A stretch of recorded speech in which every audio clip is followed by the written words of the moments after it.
विमल बहुत परेशान था। उसे समझ में नहीं आ रहा था कि वो इस परिस्थिति से कैसे निपटे। वो अपनी माँ को बहुत चाहता था, किंतु उसकी पत्नी और बच्चे उसकी माँ से बहुत दूर भागते थे, क्योंकि उसकी माँ की एक आंख नहीं थी, साथ ही उसकी कमर भी 90 अंश पर झुकी थी। वैसे वो अपना काम सब खुद कर लेती थी, किंतु फिर भी वो उसकी पत्नी और बच्चों के लिए हमेशा खटकती थी। दादी, आप ऊपर के कमरे में जाओ, मेरे दोस्त आ रहे हैं, विमल के बेटे अखिल ने बड़ी बेरुखी से कहा। पर बेटा, मैं तो यहाँ बहुत दूर बैठी हूँ, विमल की माँ ने बहुत प्यार से कहा। नहीं, आप उनके सामने मत रहो, वो मुझे चिढ़ाते हैं, अखिल ने जोर से डांटते हुए कहा। क्या हुआ अखिल, क्यों चिल्ला रहे हो? विमल की पत्नी कामनी ने किचन से ही आवाज़ लगाई। देखो ना माँ, ये दादी यहीं ड्राइंग रूम में बैठी हैं और मेरे दोस्त आ रहे हैं, अखिल ने शिकायत भरे लहजे में कहा। माँ जी, आप ऊपर चली जाओ, क्यों हम लोगों को लजवाती हो? कामनी ने बेटे का पक्ष लेते हुए कहा। बेचारी सरस्वती चुपचाप उठकर जीने के सहारे ऊपर जाने लगी। कमर झुकी होने के कारण उन्हें ऊपर चढ़ने में बहुत परेशानी हो रही थी, किंतु वो पूरी ताकत से ऊपर के एक अकेले कोने वाले कमरे में जाकर बैठ गई। विमल बाजू के कमरे से सब सुन रहा था। उसे कष्ट हो रहा था कि उसकी माँ को अपमानित होना पड़ रहा है, किंतु वो असहाय था।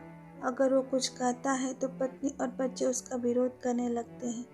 दूसरे उनके तर्क भी सही नहीं लगते हैं। चूंकि वो एक प्रशासनिक अधिकारी था, उसका सामाजिक स्तर बहुत ऊंचा था। उसकी ससुराल भी एक उच्च घराने में थी, अतः वो चुपचाप इस तरह हर दिन अपनी माँ को अपमानित होते देखता रहता था। रात को विमल की पत्नी ने कहा, देखो जी, अब कुछ करो। कल कलेक्टर साहब की पत्नी आई थी। माँ जी अपनी देसी धुन धारा में उनसे मिली। मुझे बहुत शर्म आ रही थी, बताते हुए कि ये मेरी सास है। मैंने कह दिया कि ये दूर की रिश्तेदार है, इलाज कराने आई हैं। विमल को रोना आ गया, किंतु फिर भी वो चुपचाप रहा। उसे समझ में नहीं आ रहा था कि वो क्या करे। अपने बेटे की मन स्थिति को सरस्वती अच्छी तरह से जानती थी और बेटे को कोई कष्ट ना हो, इसलिए वो हर बात को चुपचाप सह लेती थी। विमल बहुत उदास रहने लगा। एक तरफ परिवार और सामाजिक स्तर पर जीने की प्रतिबद्धता थी, तो दूसरी ओर माँ। आखिर माँ से अपने बेटे की यह हालत नहीं देखी गई। एक दिन उसने अपने बेटे से कहा, विमल, बहुत दिन हो गए हैं, मैं अपने गांव जाना चाहती हूँ, मुझे वहाँ पहुँचा दो, मेरा यहाँ मन नहीं लग रहा। किंतु माँ, वहाँ तो कोई नहीं है, तुम्हारी देखभाल कौन करेगा? विमल ने आश्चर्य से पूछा। अरे, सब गांव वाले तो हैं, और वो तुम्हारे मामे जी तो उसी गांव में रहते हैं, और फिर हम सारी व्यवस्थाएं कर आएंगे ना। कामनी को तो जैसे मन की मुराद मिल गई हो। हाँ बेटा, बहुत सही कह रही है, सरस्वती ने लंबी सांस लेते हुए कहा। विमल जानता था कि गांव में माँ की देखभाल करने वाला कोई नहीं है, लेकिन अपनी पत्नी की जिद के कारण वो अपनी माँ को गांव छोड़ने पर विवश हो गया। माँ को गांव छोड़कर आते वक्त उसे रोना आ रहा था तथा अपनी बेबसी पर गुस्सा भी आ रहा था, किंतु परिवार, पत्नी और समाज ने उसकी इन मनोभावनाओं को दबा दिया और वो सुकून सा महसूस करने लगा। कुछ दिनों के बाद उसके चाचा, जो अमेरिका में रहते थे, आने वाले थे। जब विमल बहुत छोटा था, उसके पिता जीवित थे, तब वो भारत आए थे और उसके बाद वो अब भारत आने वाले थे।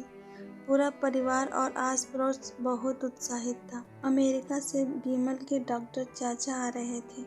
डॉक्टर रमेश ने जैसे ही घर में कदम रखा, सबने मिलकर बहुत उत्साह से उनका स्वागत किया। क्यों विमल, भाभी नहीं देख रही, कहाँ है? डॉक्टर रमेश ने उत्साहपूर्वक से पूछा। जी, वो गांव में रहती हैं, यहाँ उनका मन नहीं लगा, कामनी ने सपाट लहजे में उत्तर दिया। डॉक्टर रमेश ने विमल की ओर देखा तो विमल ने अपनी आंखें झुका ली। डॉक्टर रमेश सब समझ गए। बोले, कल हम भाभी से मिलने गांव चलेंगे सब लोग। दूसरे दिन सभी लोग गांव के घर में पहुंचे। देखा कि सरस्वती को बहुत तेज बुखार है और वो पलंग पर असहाय पड़ी है। डॉक्टर रमेश दौड़कर सरस्वती के पास गए, उनके पैर छूकर रोने लगे। सरस्वती की ये हालत उनकी कल्पना से परे थी। वाह बेटा विमल, तूने तो नाम उजागर कर दिया। अपनी माँ की ये हालत देखकर तुझे तो शर्म भी नहीं आ रही होगी। डॉक्टर रमेश ने विमल को लगभग डांटते हुए कहा। नहीं देवर जी, विमल का कोई दोष नहीं है, मैं खुद गाँव आई थी। सरस्वती ने अपने बेटे का बचाव किया। मुझे सब पता चल गया भाभी, आप चुप रहो। क्यों बहू, तुम्हें अपनी सास की क्रूरता पसंद नहीं है? समाज में तुम्हें नीचा देखना पड़ता है ना? डॉक्टर रमेश ने कामनी की ओर व्यंग से देखा। कामनी ने उत्तर होकर विमल को देखने लगी। आज तुम जिस सामाजिक स्तर पे हो, वो इन्हीं के संघर्षों के दिन है बेटा।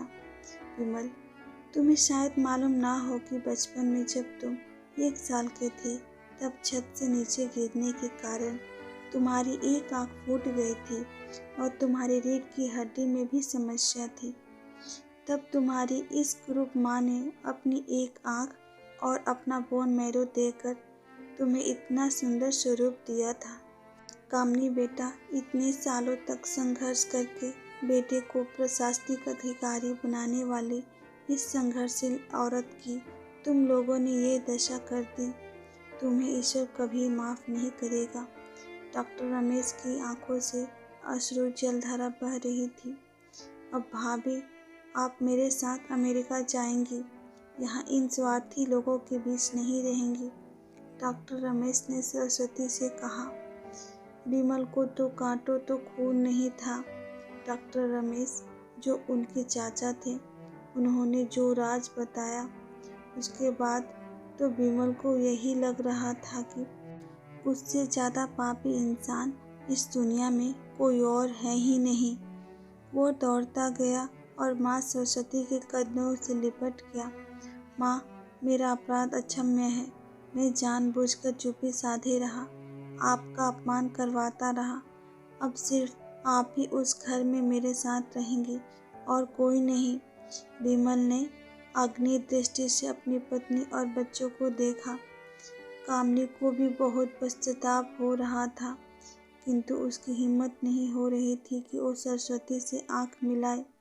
सरस्वती ने कामनी की मनस्थिति को समझकर उसको पुचकारते हुए अपने पास बुलाया और विमल को डांटते हुए कहा, खबरदार, जो मेरी बहू को मुझसे अलग करने की कोशिश की तो तुझे ही घर से बाहर निकाल दूंगी। कामनी और बच्चों ने सरस्वती के पैर पड़ते हुए अपने व्यवहार पर माफ़ी मांगी और माँ के हृदय ने सबको माफ़ कर दिया। ये छोटी सी कहानी सुनने के लिए आपका धन्यवाद। कृपया कर आप हमारे चैनल को सब्सक्राइब करें और लाइक कर कमेंट करें। धन्यवाद।